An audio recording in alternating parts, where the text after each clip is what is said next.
Have you ever heard of the term 3 days of darkness? It's among the many prophecies made by St. Padre Pio during his lifetime, some officially recorded, and others passed down through word of mouth. But none could prepare us for the chilling prediction he made. This specific insight relates to the prophecy of the 3 days of darkness, a prophecy so terrifying that it raises serious questions. How did St. Padre Pio become a vessel of spiritual revelations and supernatural elements? What is the essence of this prophecy, and why does it instill such fear? Join us as we delve into this unsettling prophecy made by St. Padre Pio in this video, a shocking discovery spread worldwide. Many people think St. Pio was the most important person of the 20th century. He died on September 23, 1968, in a small village in eastern Italy. At that time, everyone was listening to the latest Beatles album just before Richard Nixon became president. St. Pio was born without money and died the same way. It was sad for many people worldwide, not just in Italy. God loved him very much.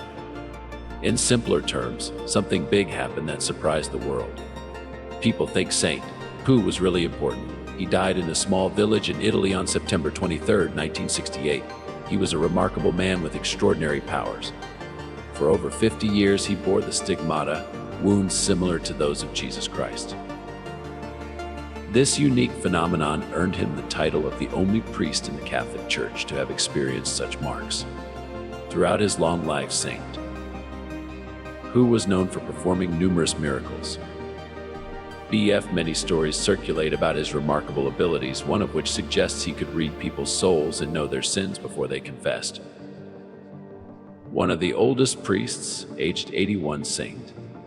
Pio's life intertwined with the history of the Catholic Church, which has spanned over 2,000 years. Despite enduring immense pain from the stigmata, he continued his service faithfully, offering solace to those who sought forgiveness for their wrongdoings.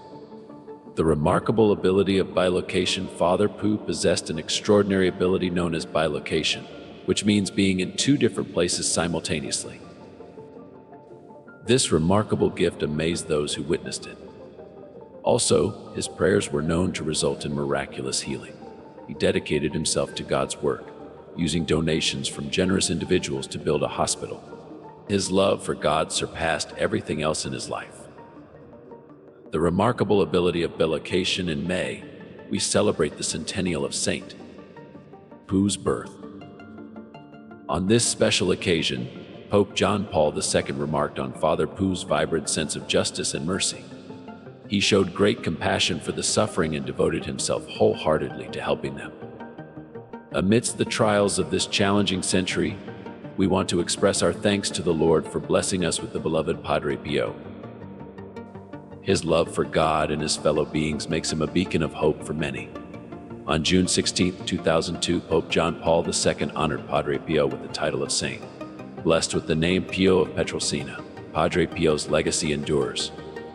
Padre Pio's prophecy of the 3 days of darkness was a notable aspect of his message. This warning stood out, prompting reflection on the significance of these revelations. It raises questions about whether we should prepare ourselves for the most challenging periods of our lives. The answer to this question might catch you off guard. Padre Pio emphasized the importance of the teachings he received from the Lord in a private letter to the Vatican's Committee of Heralds. He confirmed the authenticity and accuracy of these revelations. Padre Pio spoke of his spiritual journey guided by these revelations in his letter. They revealed God's remarkable gifts bestowed upon him, such as the stigmata and a prophecy. This prophecy foretold 3 days and nights of intense darkness on earth. Only lamps made of sanctified beeswax would emit light during this time. Additionally, it predicted the downfall of the enemies of the Church. Reflecting on this prophecy, one might draw parallels to the 10 plagues described in the book of Exodus, which afflicted Egypt. It's an intriguing comparison that sheds light on the gravity of Padre Pio's revelations and their potential significance. Padre Pio's vision and the apocalypse. Within the context of the Apocalypse of John, the 6th seal and the 5th vial are linked to a supernatural darkness outbreak. It's crucial to note that the details of the prophecy about the 3 days of darkness originate from undisclosed information. According to the prophecy, there will be complete darkness and a strong smell of sickness during this period. Padre Pio's descriptions in his letters about his visions resemble the scenario of the end of the world. His visions include elements such as fire, earthquakes, storms, darkness, and the manifestation of God's anger upon the earth. These visions align with Catholic beliefs about the end of the world, serving as the basis for this forecast. The parallels between Padre Pio's visions and the prophetic events described in the Apocalypse of John indicate a significant connection, prompting reflection on the spiritual significance of these revelations. It's important to recognize that while some Christians value the prophecy, not all Catholics do. The spiritual journey of Padre Pio began in the small southern Italian village of Pietrelcina, where he was born on May 25, 1887. Padre Pio's parents were Grazia Mario Foron and Maria Giuseppa di Nunzio Foron.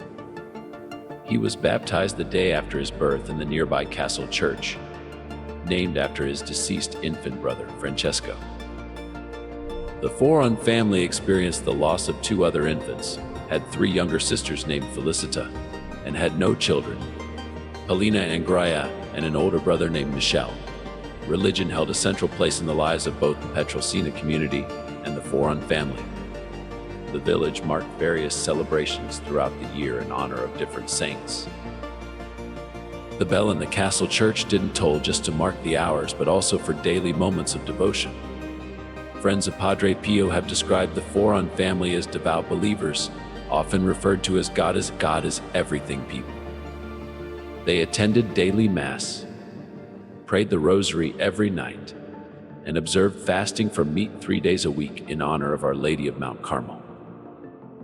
Despite being illiterate, Padre Pio's parents and grandparents instilled religious teachings by sharing Bible stories and memorizing sacred scriptures.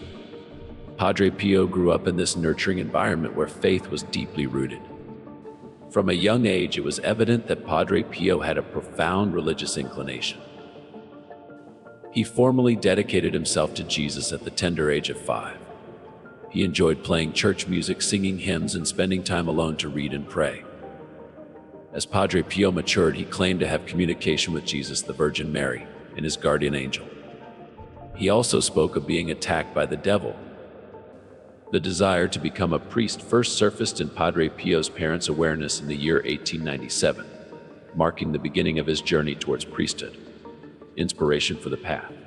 During his travels in the countryside, a young Capuchin monk sought financial support from locals. This encounter stirred something within Padre Pio, inspiring him to consider a life as a monk and to adopt the distinctive habit and beard associated with the order. Padre Pio shared his aspiration to become a monk and wear the Capuchin habit with his parents. They traveled to Morcone, 13 miles north of their home in Paulina, to explore the possibility of the friars accepting their son. Despite Padre Pio needing additional education beyond his 3 years in public school, the friars showed interest in him.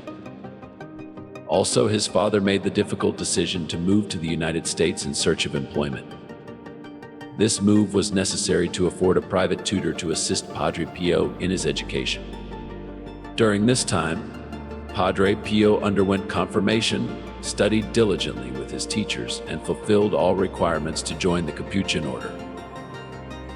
A new chapter begins on January 22, 1903, at age 15. Padre Pio embarked on a new journey as he was initiated into the Order of Friars Minor Capuchin. He donned the Capuchin habit, a symbolic gesture honoring Saint Pius I, the patron saint of Pietrelcina.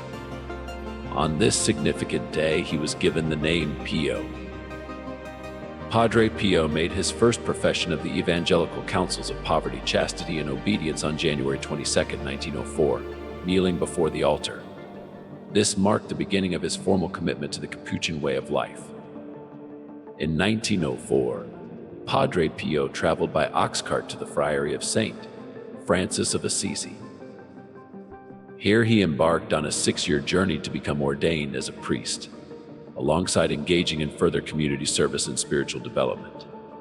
After 3 years of dedicated service, Padre Pio took his solemn vows in 1907, solidifying his commitment to the Capuchin order. 3 years later, on August 10, 1910, the long-awaited day arrived as Padre Pio was ordained as a priest, marking a significant milestone in his spiritual journey. At the youthful age of 23, Francis Pio was ordained as a priest at the Benevento Cathedral by Archangel Paolo Scosi. Just 4 days later, he celebrated his first Mass at Our Lady of the Angels Parish, marking the beginning of his priestly ministry. Within a month of his ordination, on September 7, 1910, Padre Pio experienced a profound spiritual event. While praying in the Piano Romana, Jesus and Mary appeared to him and bestowed upon him the wounds of Christ, known as the Stigmata. This event caused confusion among Padre Pio's doctors, who were baffled by the supernatural wounds. Padre Pio prayed for relief from the suffering, yet desired it to remain a secret. On November 28, 1911, Padre Agostino, a close friend and confidant, received news that Padre Pio was unwell. Rushing to his side, Padre Agostino found Padre Pio seemingly on the brink of death. Distressed, he turned to prayer in the chapel. Upon his return, he discovered Padre Pio alert and filled with joy. A miraculous recovery that left him in awe. The beginning of Padre Pio's documented ecstasies. Padre Pio's encounter with the Stigmata marked the beginning of his documented ecstasies, all of which were spiritually enriching, theologically sound, and reflected a profound love for God. Due to ongoing health issues, Padre Pio was sent home to recover, leading to a separation from his religious community from the end of 1911 to 1916. In August 1917, Padre Pio was drafted into the military and assigned to the Italian Medical Corps, 4th 100th Company. However, his time in the military was fraught with unhappiness, leading to his hospitalization by mid-October. He was eventually discharged in March 1918 and returned to San Giovanni Rotondo. This time he received the visible stigmata, the wounds of Christ, which remained with him for the next 50 years. The outside world began to learn about these stigmata in early 1919, prompting numerous inspections by medical professionals and others. Padre Pio remained indifferent to the doctor's attempts to explain his stigmata over the years. His ministry at the friary and the Church of Our Lady of Grace garnered attention, with confessions received by the remaining friars. Pilgrims flocked to San Giovanni Rotondo, sleeping outside in the absence of hotels. Padre Pio's typical day involved 19 busy hours, including Mass, hearing confessions, and managing correspondence. They ultimately concluded that San Giovanni Rotondo remained the most remote and inaccessible location. From 1924 to 1931, despite restrictions and controversies, Padre Pio continued his ministry. The Holy See issued statements denying the supernatural nature of his phenomena.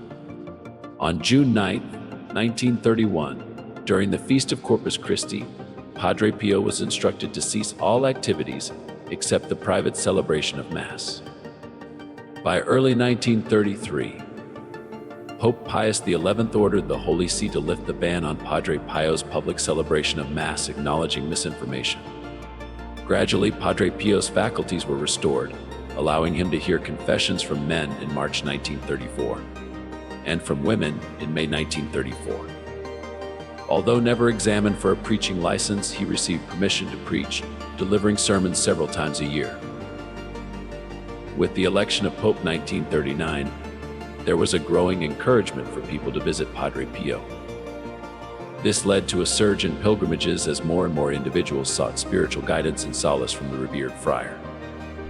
In 1940, Padre Pio persuaded 3 doctors to relocate to San Giovanni Rotondo, unveiling plans for a home dedicated to easing suffering.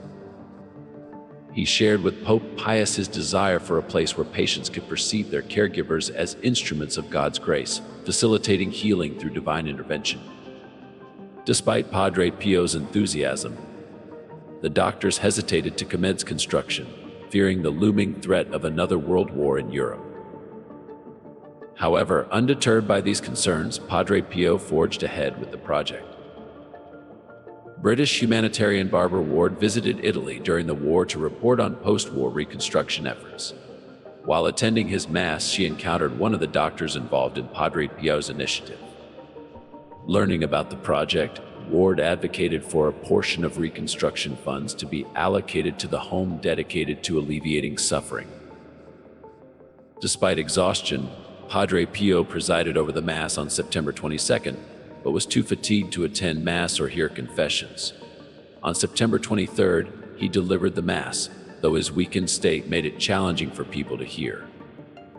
During the early hours of September 23rd, Padre Pio called his superior, expressing a desire for confession sometime after midnight. He reaffirmed his commitment to poverty, purity, and obedience. At 2:30 in the morning, Padre Pio peacefully passed away in his cell. Moreover, Padre Pio's passing occurred in good health, despite lifelong health challenges. The stigmata associated with him were removed upon his death. On September 26, 1968, over 100,000 people gathered at San Giovanni Rotondo to pay tribute to Padre Pio.